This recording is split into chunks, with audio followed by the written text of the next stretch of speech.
Hello, this is Mara Jane, and you're listening to The Unseen Perspective.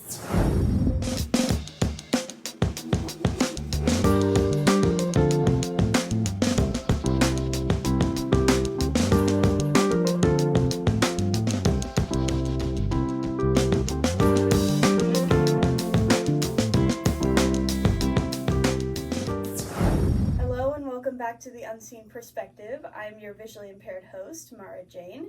And here with me today, I have a guest who is returning after more than 20 episodes, Lydia Moreno. She works in the MakerSpace here at KSSB, and today we're going to talk about that.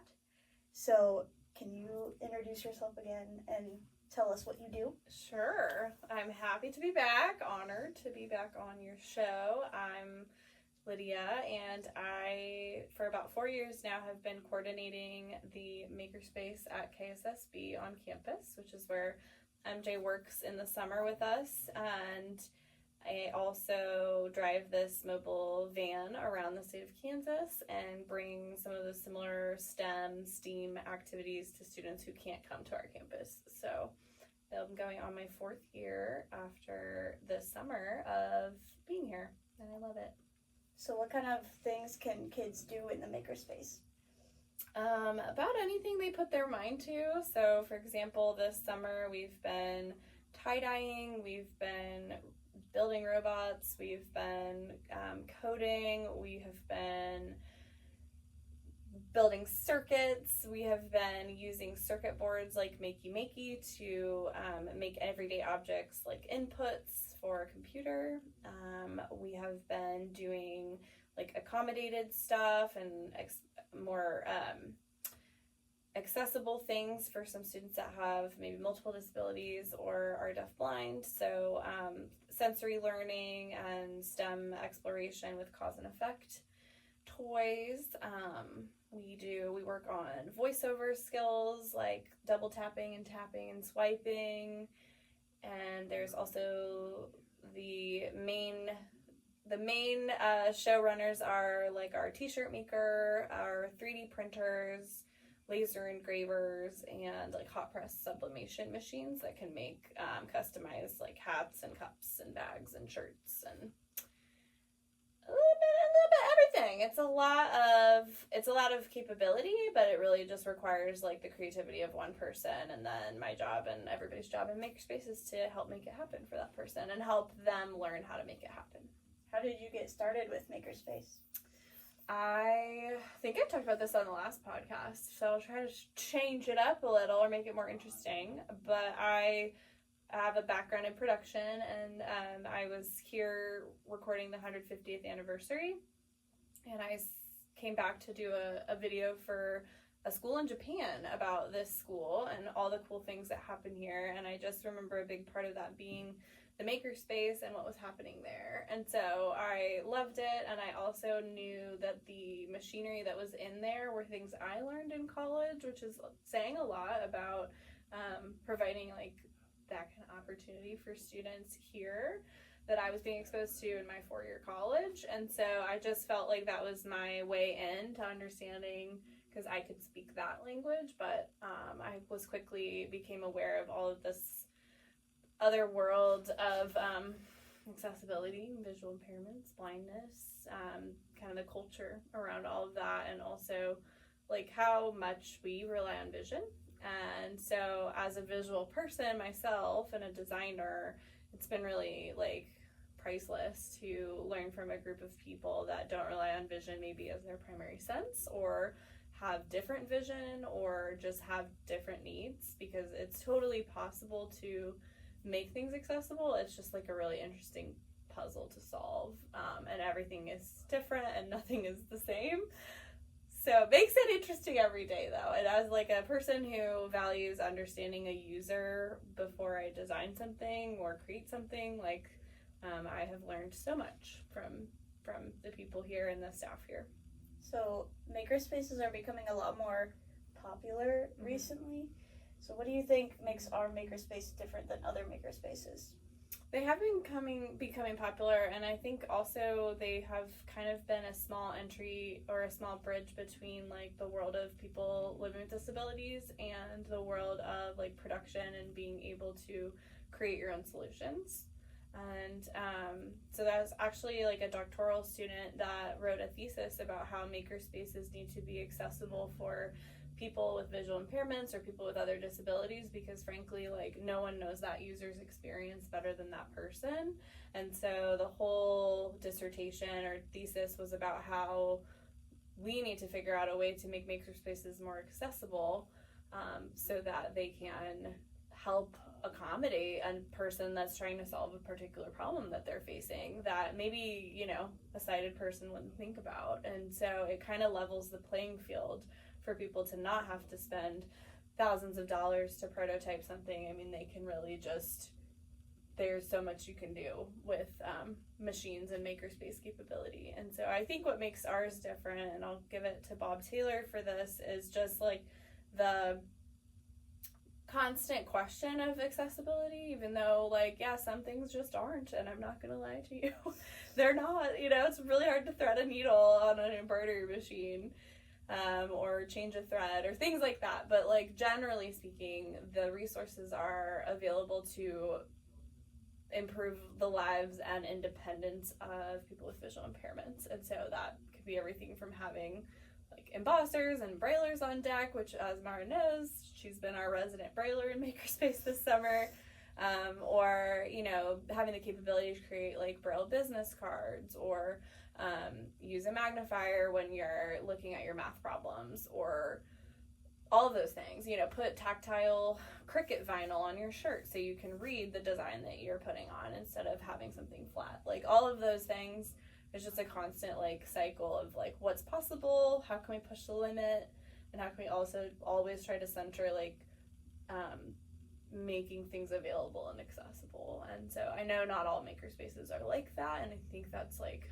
number one, what makes things different. I will say number two, we have students working machines. Like, we have students using power tools. We have students being exposed to things that I think maybe in a sighted environment they would typically be asked to not experience or feel like they can't be accommodated. Like, during ESY, we used like a contraption to be able to allow students to drill holes in coconuts, which is like random, I know, but it's our theme, as it's a jungle out there. And a lot of these students have never been able to use a hammer and nail or use a drill. And so it's just a matter of like thinking a little bit outside of the box. And then we just I never throw anything away in Makerspace, which is a positive and a negative. But it's because like, you don't have to spend a lot of money to make things accessible. You just have to like be willing to, you know, persevere through things when they don't work. And so that's, I think, what makes our space unique too, is like, we do have students that are totally blind using hot presses or hammers or like things that, yes, there's some things with sighted assistance, but they're participating in the process too, which Bob always told me is like a really important thing, is finding what motivates students and also having students participate in a process instead of having things happen to them, is a human right. That's a really good point. What's been your experience with the extended school year program as opposed to during the year? Yeah, because I'm on campus all year round, and so I've had the joy now of being like in a classroom environment Monday through Thursday and coming up with curriculum and adapting it. And I've also like had the joy of like an ESY like flash flood of just like students and staff and like so many people in this field all together in one space, like, you know, trying to achieve the same goal. And I will say it's really cool to meet students from like all different places, not just Kansas City or KSSB, like, because they're all coming in, and for many of them like experiencing their peers who also have a visual impairment for the first time, or like really being able to relate and feel seen, for lack of a better word. But that part has been fascinating, and like what I can learn from students, like, because obviously no one is the same, but I think in a more general setting, like, you do have some constants and monotony, if you will. Everybody's doing the same worksheet, or everybody's whatever. And so in these situations, it's really interesting to see like what students are learning coding and what students in their home districts have experience with robotics, like, because that's something that I can take and then apply to like maybe our August through December, or August through May program, where I can kind of understand like what these students in other schools are doing, what they're using, maybe what they're not exposed to. And so like showing the TSVIs that come, like, here's some cool stuff we use to teach directions, or how to double tap on an iPad, or how to learn these like other ECC skills, has been cool. So I think it's just the biggest like skill swap and share and opportunity to have fun. Like, we're co-teaching with a teacher, Miss Kelsey, who's just like very adamant, obviously, about a regular school year environment is a little bit more strict, but like this is a chance for students to really like explore and have time to do things that they're not going to get to do in their classes, and that feels fun. It feels like a good accomplishment whenever a student learns something new or says, I don't know how to do that, and then after the class they're like, oh, that was cool, or I hate that. Like, it's like, it's fine, but our job, I think, is to expose you to the things, and your job is to decide if you like them or not. Is there one you prefer, like the school year at ESY? I think for my body, like, the school year is a better routine. ESY is a pretty like quick, 6 classes a day or 7 classes a day, back to back to back, and all different age groups, all different levels, all different abilities, and I could not do that without the team that I have. So I do really value like having a group of really talented people with all different skills working together with me, like on classes, because during the school year I co-teach, but I'm usually kind of like in my own little world in MakerSpace. And just like the collaboration and sharing is really fantastic. So I do love that, but I do also love like a slower pace, because you can really like unlock some things, versus summer school I think is all about like exposure.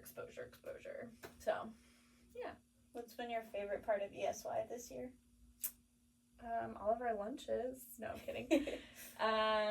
Well, we have a wonderful group. We have Miss MJ, we have Miss Kelsey, who's a teacher in a local school district. We have Miss Savvy, who's an intern from the Art Institute. And then we have some cool peer models that come around. And so I think that's been my favorite part, is just having like a team to bounce ideas off of, to rely on, to be better for. Like, I do see how everybody works differently with the students, and like how we all learn from each other, and we're like really able, through teamwork anything's possible.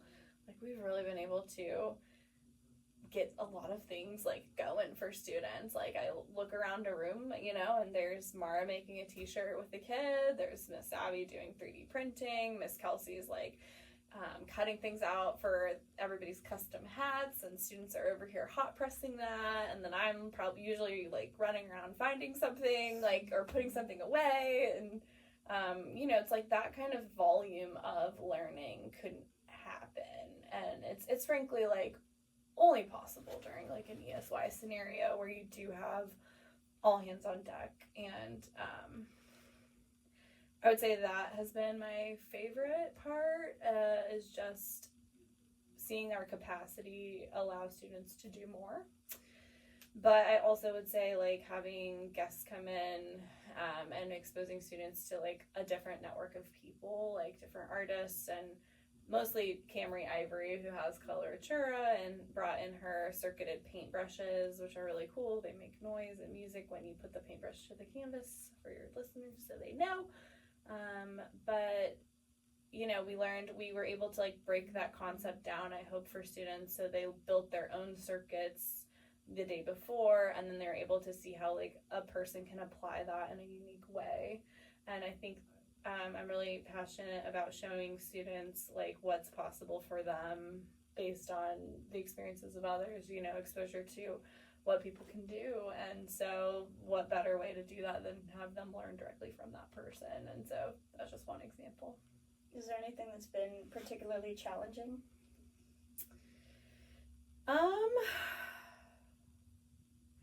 I think sometimes like having my own, giving my own professional development the time that it needs to like push myself, like it's really easy to fall into some routines and habits, like with students especially, like they know what they like, especially the ones that have come to ESY for years, and so sometimes they get into habits, and a part of our job is to make students get out of their comfort zone and try new things. And I do think it's challenging to know what that is for each student, and frankly they need to communicate what that is too, but I do sometimes struggle like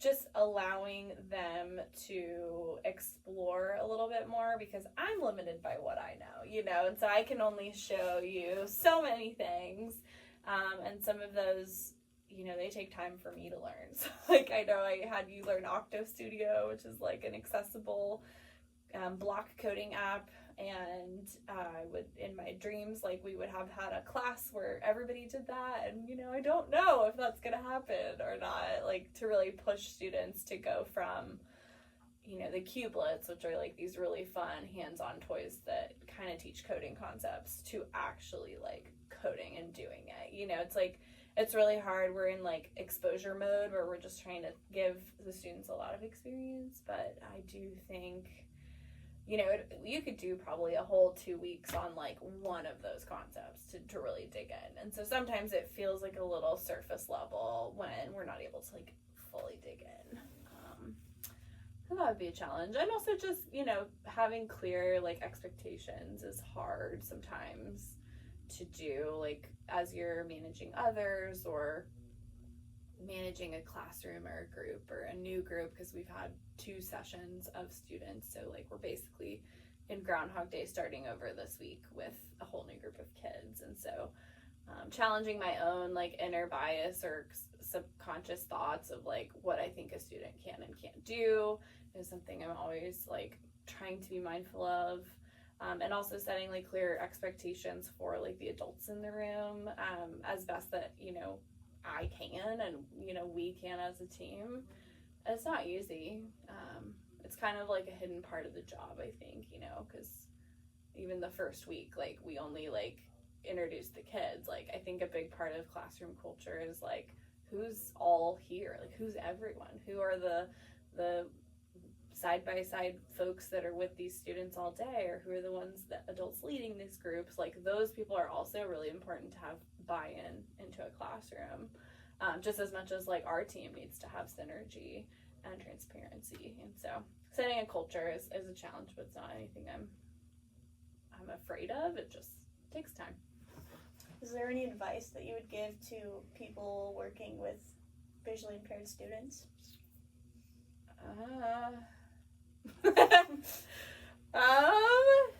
Yeah, I feel like it's like an everyday thing. Be open to learning yourself. Be clear with what you say. Be willing to admit when you don't know something. And treat them like you would want to be treated. I mean, it's like the simplest golden rule, but it's so true for any like teacher-student ratio. But like I think especially for our students that a lot of times are coming from maybe a really different classroom environment or have very limited experiences sometimes, just like being honest and transparent is like the best advice I can give at this point. I mean, ask me in 2 weeks, we'll see, but they will show you and they will teach you, because I've been taught so much. And so I think just like in podcasting, like this is something we talk about with the students when they're in here, because a lot of them have never had a chance to be socially disciplined, as you say, Mara, that a podcast brings, where you're really like you're presenting in a conversation, you're not just talking. And I think a lot of what comes from a good podcast is the ability to listen. And so think that's the same for the ability to work with someone who is different from you and meet them where they're at and let them show you where they're at, you know? Is there anything else that you want to say about yourself or MakerSpace or KSSB? I just really hope that I can keep learning, getting better, and I really value like all of the people and the skills that I'm exposed to. Like, it's super cool to be in an educational environment where I feel like I learn something new every day. I mean, what a gift. Like, some people do not feel that about their jobs, and while our job is exhausting sometimes and feels a little chaotic, like today we had like jungle sounds and kids making tie-dye and like kids using iPads and then another kid making a shirt and then breaking things on 3D printers. Like, that's just a lot of sensory input, but what a gift to like get to do that every day. And thank goodness this is only a 2-week program. Mm-hmm. So no, I appreciate the unseen perspective and what you're doing, and always challenge you, Mara, to set your goals high, because clearly you've got the drive. So, and please come back and work with me every summer, because I would miss you. I hope to do that. I don't know who would do our braille. Well, that's all we have for you today. So if you want to follow us on Instagram, you can follow us at the Unseen Perspective 2024. And if you have any feedback or questions for us, you can email me at theunseenperspective2024@gmail.com, or you can DM me on Instagram. We're available on Spotify and YouTube, and we would appreciate your follow or your subscription. And we hope you'll tune in for future episodes and past episodes as well. And thank you for tuning in for this episode. We hope you enjoyed it. And until next week, I hope you have a great day and a great week and a great summer. And I will see you next time. Bye. Woo, bye.